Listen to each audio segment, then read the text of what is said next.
দীর্ঘ ৪০ ঘন্টার বিমান যাত্রা। আমাদের সবার হাতকড়া পরানো ছিল, পা ছিল শেকলে বাঁধা। আসন থেকে ১ ইঞ্চিও সরতে দেওয়া হয়নি। এমনকি শৌচাগারে যেতে বারবার অনুরোধ করতে হয়। টেনে হিঁচড়ে শৌচাগারে নেওয়া হয়। শৌচাগারের দরজা খুলে ক্রুরা ধাক্কা দিয়ে ভেতরে ঠেলে দেয়।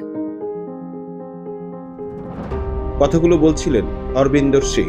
তার বয়স ৪০ বছর। বাড়ি ভারতের পাঞ্জাবের হোশিয়ারপুরের কাহালি গ্রামে।